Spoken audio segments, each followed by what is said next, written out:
He kept eating his microphone. Yeah, dude, I was gonna What was say up with something that? about that. What is up with that? Like you Okay, for people watching this that didn't get to go see him, so he'd be singing, he'd be like, what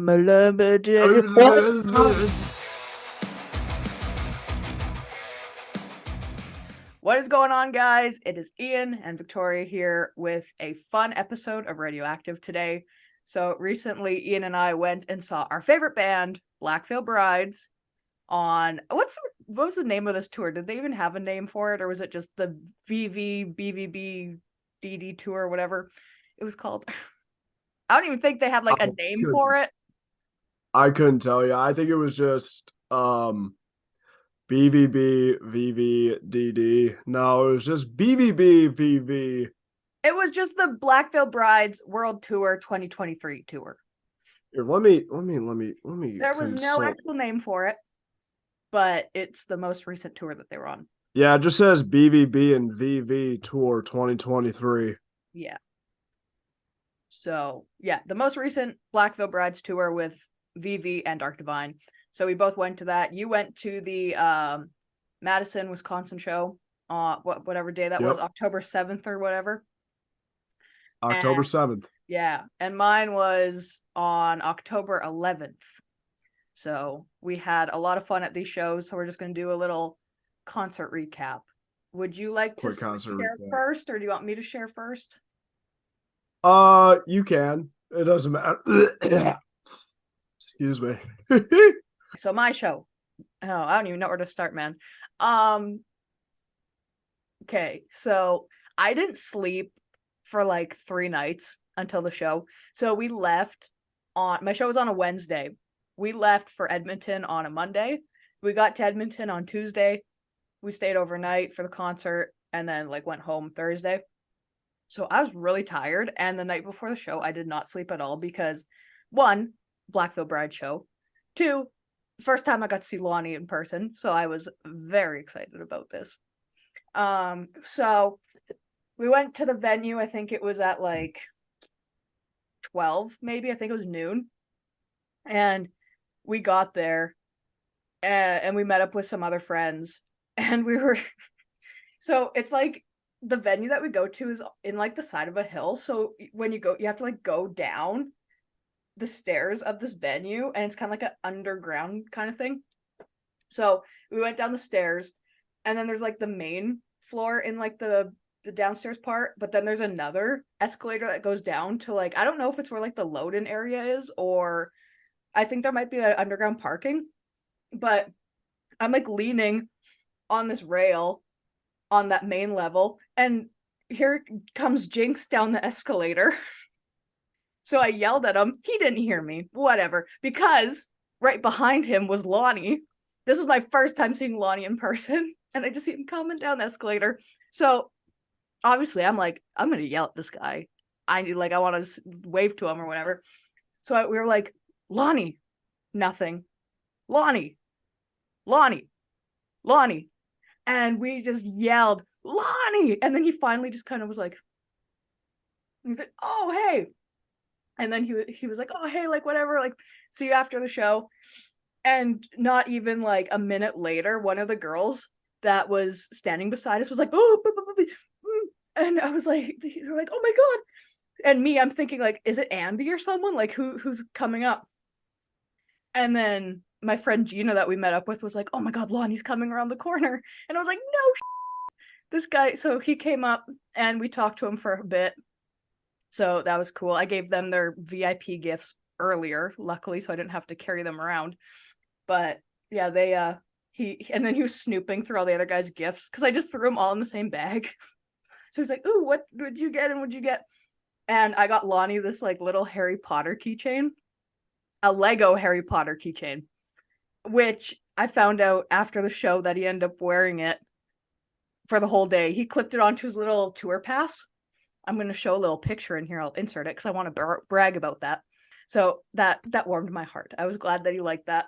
We started making the line around like 3. People didn't start showing up until like almost check-in, just before 4. But so we started the line around like 3 o'clock, and throughout kind of the whole afternoon, we would see Anthony from Dark Divine walking around. And I never said a single word to him, not even hi. I would just look at him and I would just go like, I would just give him like the most awkward wave and he'd do it back. So then one of the last times I saw him, I had asked him for a picture and he was like, oh yeah, for sure. So I went to go walk down the stairs and I almost face planted in front of this man. But I think I played it off okay because he didn't say anything and I don't think it looked like I tripped, but I almost did and I would have been so embarrassed. But man, Anthony's a cool dude. So we got Oh, he's sweet. yeah, he's such a cool dude. And he's a cutie patootie, man. He's kind of cute. But You think he's cute? yeah, I want Are to you go back making to a statement?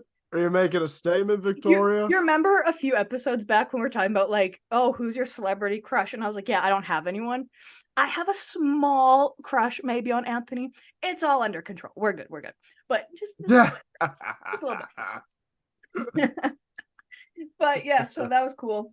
And then what else happened? I mean, VIP was pretty cool. I mean, you don't get too much time with them, so that kind of sucks because obviously I have so much to say to them. But VIP was pretty good. Got a picture with them. That looks pretty badass. And then for the show, we got Barricade. Dark Divine was amazing. They were so good. They could have played for 2 hours. I would have loved it if they would have. I think they had like 3 songs left, and Anthony was like, "Yeah, we only got a couple left," and you just heard everyone in the crowd go, "Boo! Oh no!" And he looked at us. Anthony looked at us and was like, "What the hell's wrong with you? You got 2 better bands coming up. Like, why are you booing us for saying we're almost done?" But yeah, they were really good. And then Anthony came down to the barricade, and he like hopped up right in front of me, and he was like headbanging and stuff. So that's pretty cool. And then I don't know, man. VV. I don't know if I should be honest, like super honest here or not. I'm going to say this respectfully. I'm not knocking him. I'm not knocking anyone that likes listening to him. It's just not my thing. His music was not my thing. To me, his music just really didn't fit the vibe of the rest of the show.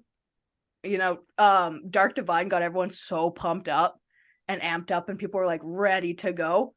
VV came on and people were kind of like started falling asleep kind of thing, which sucks as the performer, but I mean, he didn't really help it either. He kind of you saw him, he kind of just walks. He doesn't really walk around too much. But if that's your style, like whatever. But for me, like when I go to show, I like when, you know, especially Black Veil, they're here and then here and then here and then here, you know, they're everywhere. They're running around. Yeah, exactly. So I just found that after Dark Divine played, VV kind of lost the crowd. People were kind of like, there were a few people, like there's a group of, I don't know, a group of girls or whatever behind me. And they were vibing pretty hard to VV, but I'm like, you go, but this ain't my thing. And of course, you're so excited for Black Veil to come on, so it's just kind of like, how much time do we have left? You know? So not like knocking him or anything, but if I'm giving my honest opinion, it wasn't really my thing, and to me, it didn't really suit the tour that much. Excuse me. But especially because I thought they were gonna be playing Temple of Love, and they didn't. So I was kind of like, I was shocked by that, but. Most people are kind of shocked and appalled that they didn't do Temple of Love on this tour. Being that there was no music video for Temple of Love, everyone I know quite a few people thought that this was gonna be their chance to do like a live concert video kind of thing, like doing a few video clips from some shows. But yeah, that didn't happen. I don't know why. It kind of sucks, but I mean, it gave Black Veil another slot for a different song, so I mean, probably worked. Yeah. Okay. But then Black Veil Brides, man, they opened with Crimson Skies. That was a hell of a way to open the show. Wow. Kind of an interesting choice to open with Crimson Skies. Like, it's a banger, but it's kind of one of those songs you expect like halfway through the set. You don't expect them to like start with Crimson Skies. But to be fair, like Crimson Skies is such like a boom, like a punch in the face. So yeah, I agree with you. it got everyone like kind of, especially after VV, people kind of mellowed out quite a bit. So when they came out with Crimson Skies, people were just automatically like, let's go. So yeah, they opened with Crimson Skies, and that's one of my top favorite songs. So I was going bananas, and then Lonnie come running out, and I was just like pumped. I'm like, yeah, that's my guitar teacher. Like, let's go. And then they played Nobody's Hero, which I've never heard live before. So that one was really cool to hear live, and Lost It All as well. That had some people bawling their eyeballs out. So I mean, it's nice for them to always see that kind of uh impact on their audience members. So that's cool. That not cool that people cried, but I mean like it's cool that you can see the firsthand the impact that the band has on the audience and that the audience has on the band, right? So yeah, that was cool. The whole set was good.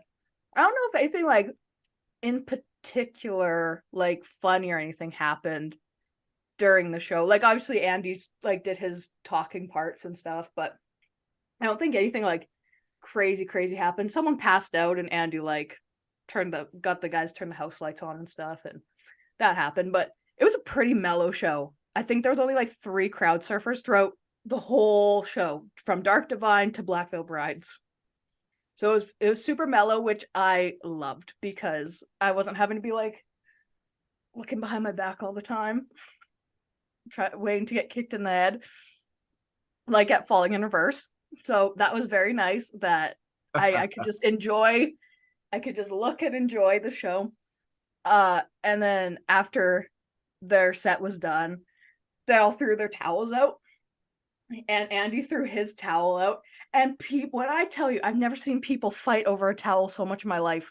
There was like 6 people that like jumped in the air, had their like hands fly, and there were fists fly, and there was heads going, and people were like yanking over this towel. It was crazy. And then Lonnie came over with his towel, and he like hand gave it to me, which was pretty cool. And then what else? I got the after show experience with Jake Pitts and Cece. That was really fun. Me and Jake, like I met him last year, and I did like his vest experience thing. The vest is, where is it? There it is.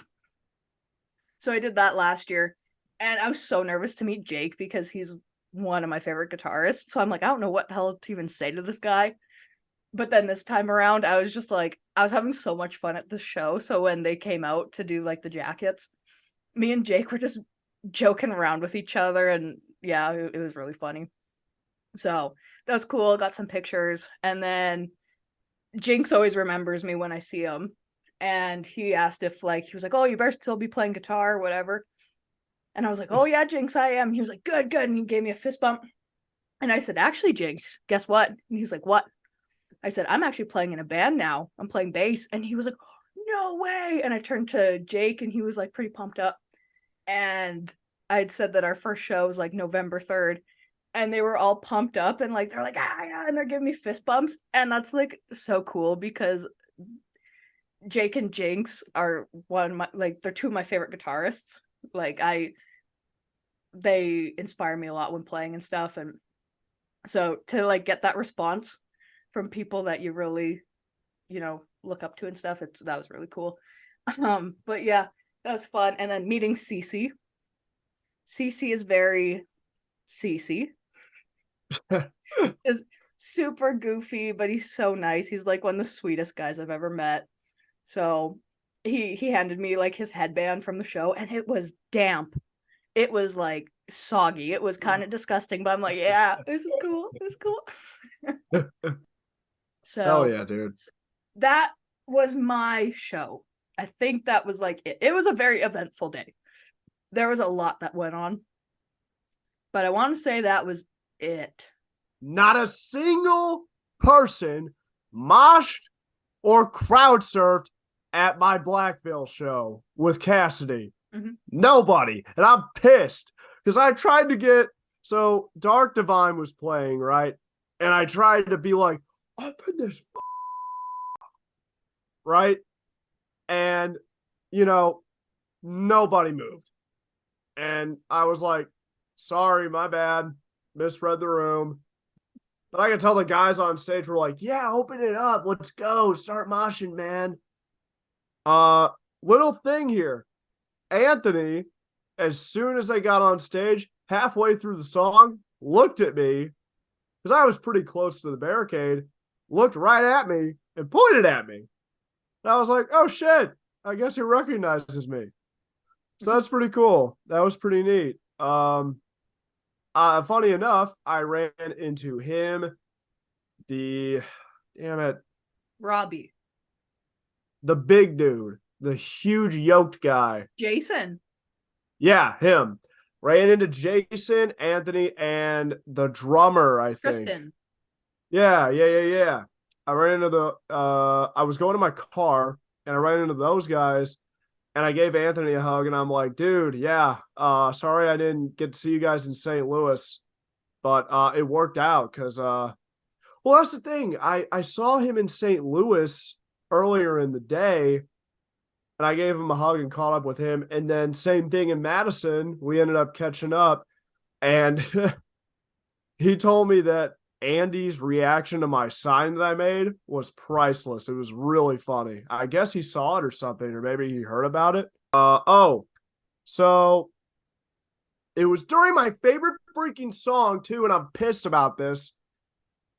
My favorite song by Dark Divine is Cold. I love it. I cannot stop listening to it. It's so edgy, it's so emo, it's so sad, and it makes me think of a girl, right? Like getting dumped or something, or maybe like breaking off an engagement, right? Mm-hmm. So they're playing Cold, and I'm in my feels, I'm in the zone. And Anthony and the guys look over and they have to stop everything. And they're like, yo, what's going on over here? You guys okay? Like, what's up? And some girl was like, these people suck.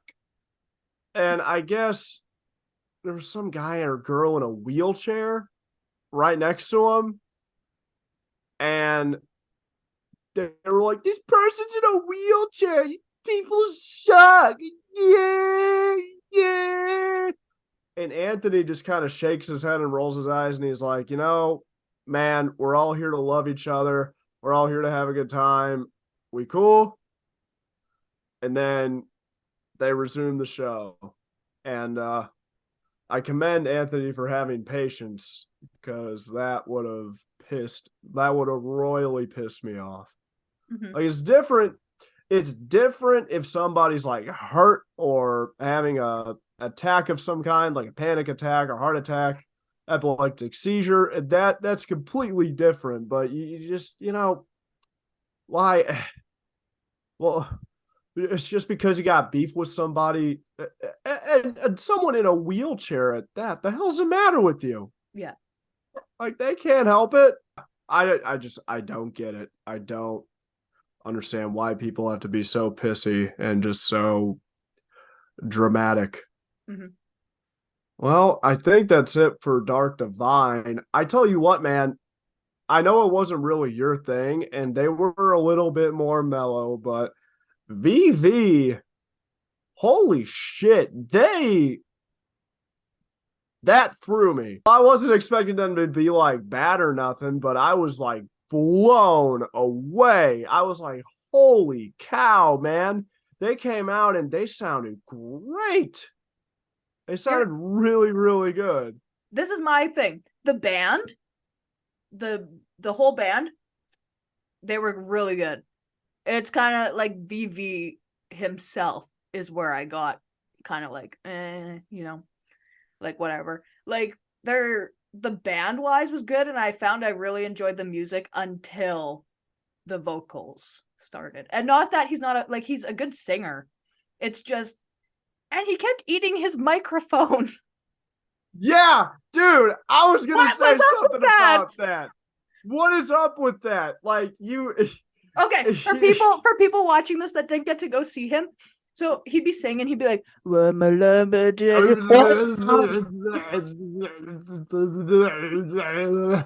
a point in the show like eating that shit. There was a point in the show where this man microphone. It was disgusting. He had like half of it in his mouth. And I was just like, I looked at my mom. I'm like, what on earth is going on here? So there's my thing. I'm so happy you said something, dude. I was just flabbergasted. I'm like, why the hell is this guy like eating his microphone, dude? Because it looked like he was putting on lipstick with that shit. You know what I mean? It was Oh, funny. He's cool. He apparently the dude wore the same outfit the entire tour, mm-hmm. He and did. he's just kind of up there like Yep, he didn't move. He just kind of stayed up there. he did. And that's a thing that kind of is like, for me, when I go see bands, I like the movement. But like I said, not my thing. If you liked them, that's fantastic. I did. All things considered, I really liked their set an awful lot. I did. I really, really did. Okay, on to Black Veil Brides. So I made a poster. Okay, I made a poster. It was a funny idea, and I'm happy that I made it because Andy's reaction to the poster was priceless. It was so funny. I had this idea in my head. I was either going to do one of two things. Andy jacked, like just a really swole, like ripped stick figure, or I was going to do that and Lonnie Beagleton and draw like a beagle, or BVB rocks my socks off. And I decided to do the BVB symbol, draw a rock, and then draw a sock. So BVB rocks my socks off, right? And it turned out pretty good, except the rock looked terrible. It looked nothing like a rock. If anything, it looked like a. And we were cracking jokes about it in the line. Cassidy and I were cracking jokes about it too. And lo and behold, I hold the sign up with all the confidence in the world. I'm like, this is it, Ian. This is how you get noticed, man. Whoop. Right. And he looks at it and he's walking up to the mic and he's like, What's what that? the hell is that? And then he kind of like, it clicks and he's like, oh, okay, I get it. Yeah. All right, I get it. I thought that was like a set of balls or something, dude. And I lost my mind laughing. I was like, oh my God, that's great. And he goes, can you like show everybody that sign? And I was just like, behold. I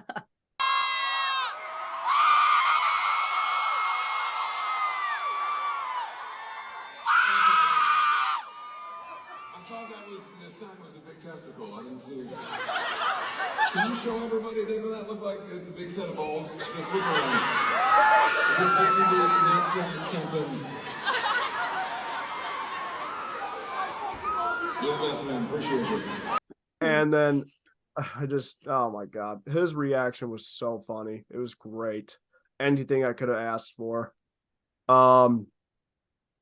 I gave my gifts to shouts out to Cassidy and Elizabeth because Elizabeth is the one who gave my gifts to the guys because I didn't get VIP for Madison.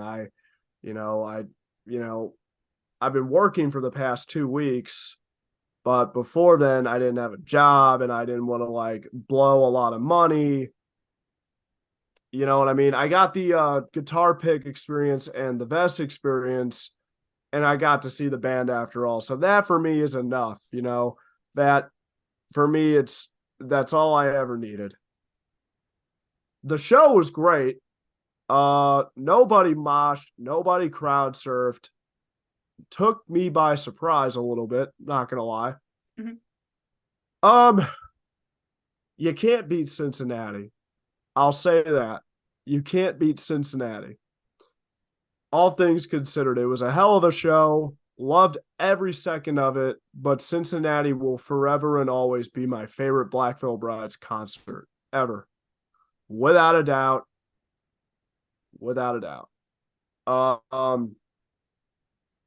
So after the show, getting to meet Lonnie and Jake was so cool. Like, oh, here we go. So I had a story about this. So while I was standing in line, I interviewed about 5 or 6 people. I handed out flyers, and there was this girl, this really cute 21, 22-year old. I think she's either 21 or 22. I can't remember which. She told me, and it escapes me. But we were talking and talking, and I handed her a flyer. And then we were rocking out in the show, and she came and found me, and we were rocking out until the very end of the show. And originally, the plan was to take Brandon to meet Jake and Lonnie. I asked Brandon, I'm like, hey, man, are you going to be like upset if I take this girl instead of you? And he's like, no, dude, I don't care. Like, I don't care. And I'm like, I figured. So then I approached this girl because she was right next to me for like half a Blackville set because she came and found me. And she and I were talking like the entire night on and off. So I look at her and I go, hey, don't go anywhere. Because they had just got done playing. Riot Blackville was done playing. And I looked at her and I go, hey, stay where you are. Don't go anywhere. And then people start leaving. People are throwing out set lists and guitar picks and shit. And then finally, it's just us. And I look at her and I go, how would you like to meet Jake Pitts and Lonnie Eagleton with me? And she was flabbergasted. She was just in shock and awe. She was like, what? And I'm like, you heard me. And she goes, how? And I pulled the passes out of my pocket and I go, we're getting ready to go. So do you want to do this with me? Do you have a way to get home? And she lost her freaking mind. It was so cute. It was so cute, right? Her name is Jay. And Jay, if you're watching this, you were so sweet. And I am so unbelievably happy that I got to share that moment with you. Yeah, that meeting the guys. I mean, Jake and Lonnie, by God, it was so, dude, I had met Lonnie before, and I don't want that to sound mean or condescending in any way because I love Lonnie so much. But I mean, getting to formally meet Jake was like crazy, dude. Because Lonnie and I had met before, and then we did RadioActive. We had the birthday Zoom. I was super stoked to meet Lonnie in person again. But Jake's been like a day one member, and I was like, holy, I'm hugging one of the greatest guitar players of all time. Yeah. And I didn't want, and Lonnie and I, of course, knew each other, and we were kind of talking and talking and talking. And I'm thinking in the back of my head, like, man, I hope Jake doesn't think that, like, Lonnie's stepping on his toes or anything like that, because that's not the case. Lonnie and I have worked together on a project, and we've met when he was touring with Andy Black, and he's just really cool. And I like spending time with Lonnie a lot. I just don't want Jake to be like, what the fuck, bro? Like, you know what I mean? Yeah. But I overthink everything. And that's exactly what I was doing. I was overthinking everything. So Jake was really cool. Funny enough, he said, so what do you want written on your jacket? And I like froze. I'm like,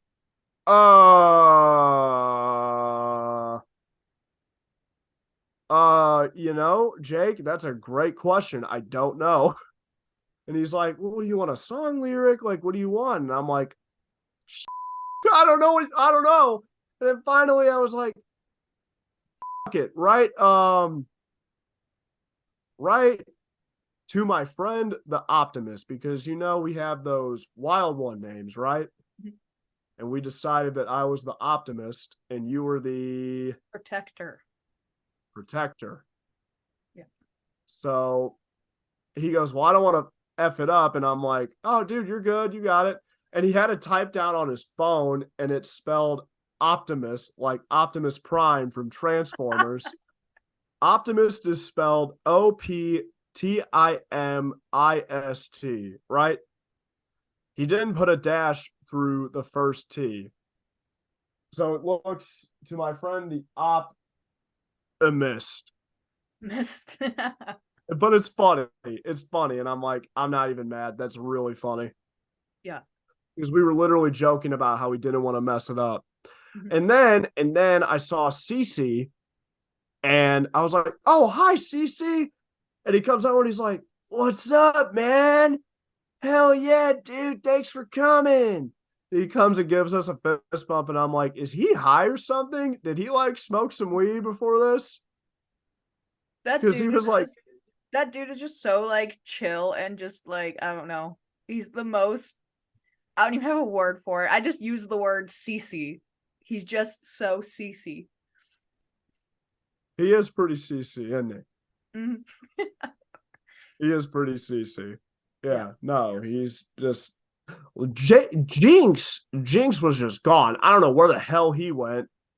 Like I looked around for Jinx and I'm like, oh, I wonder if I could say hi to him. And I'm looking and I'm looking and I'm like, where the hell did he go? He was just gone. And I'm like, well, all right, shoot.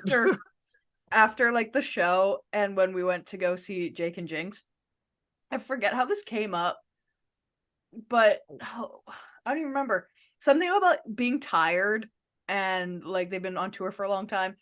And Jake had said something about, yeah, after I give this vest to you, I'm going onto the bus, putting my PJs on, and I'm going to bed. And I said, Jake, I'm doing the same thing when I get back to my hotel.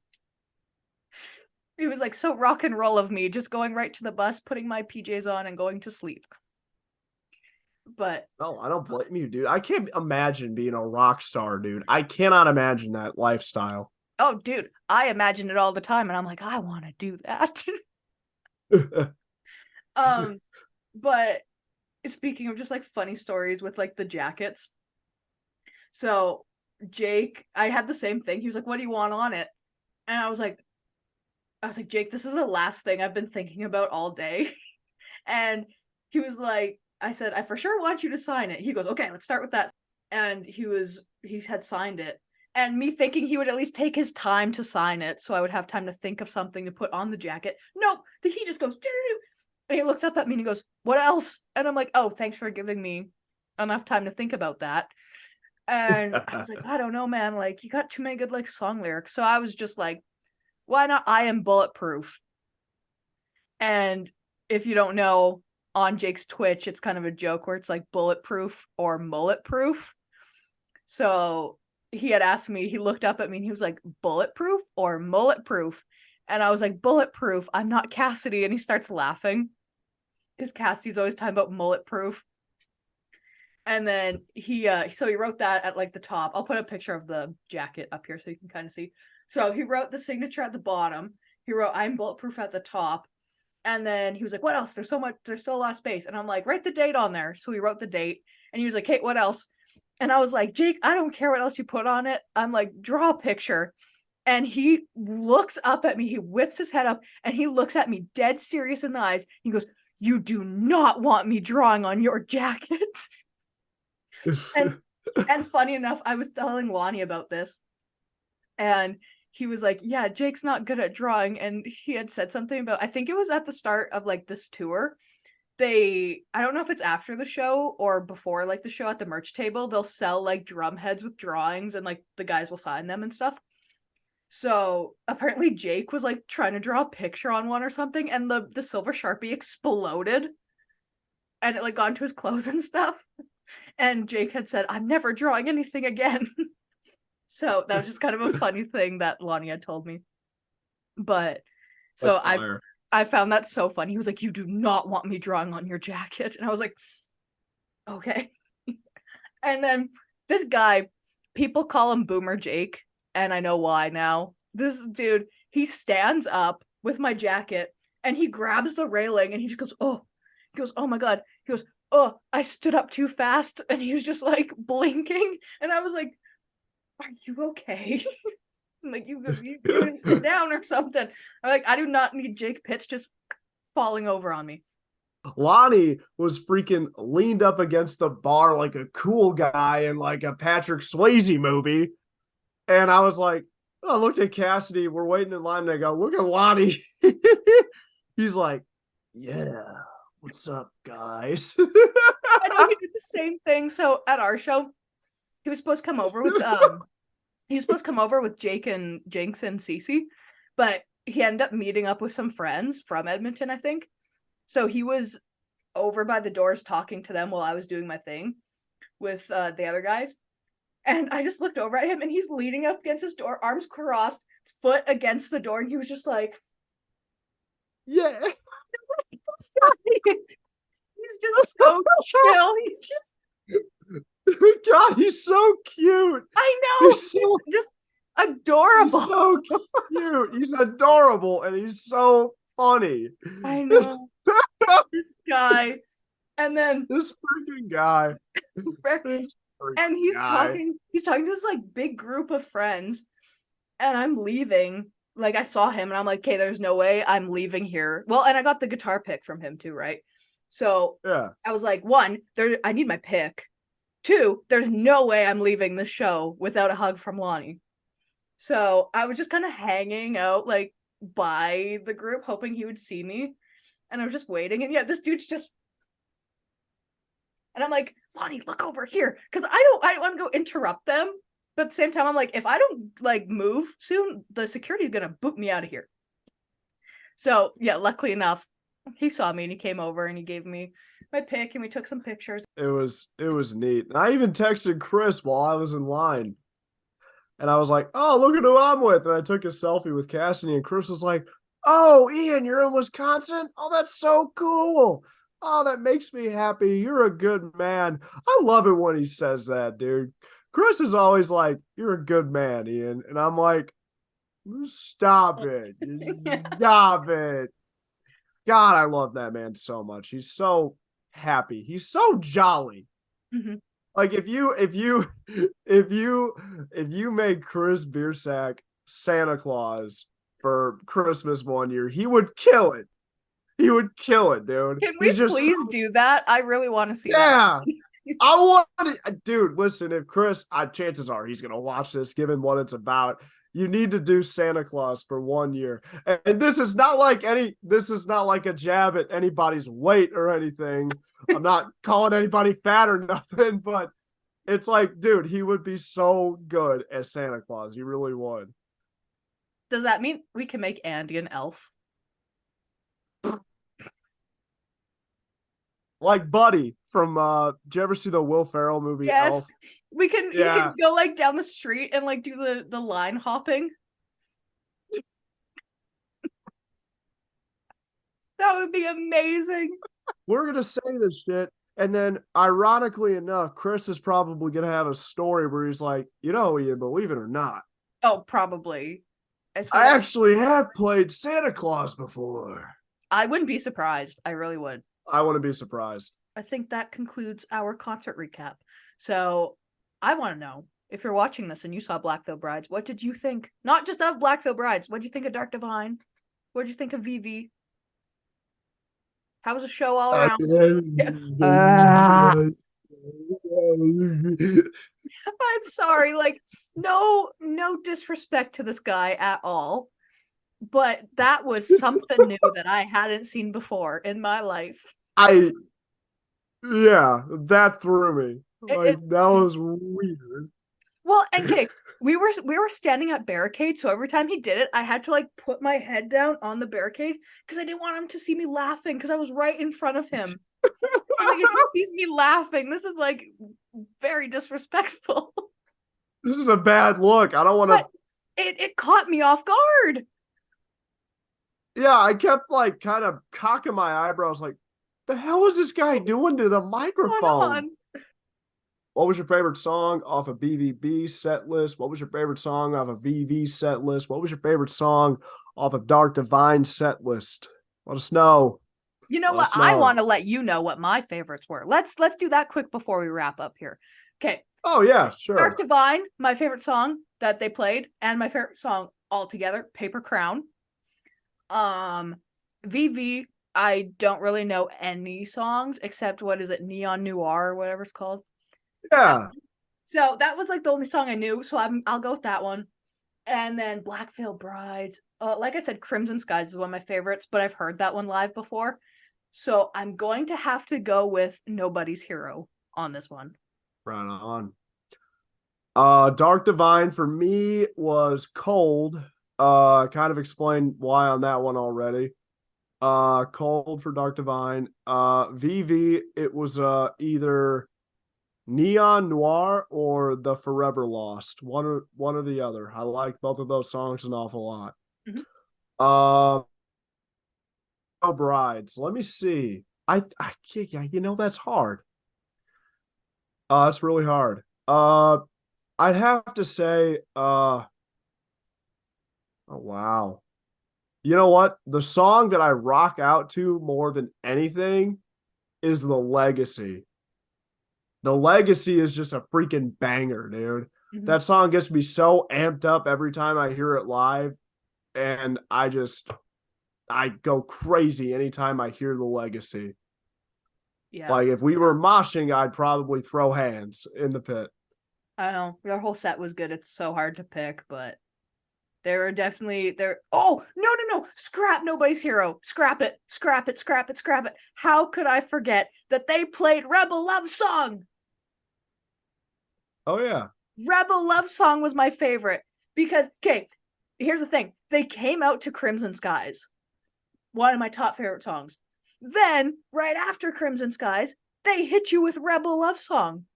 By the second song, I thought I was going to pass out because I was going ballistic. I was losing my mind.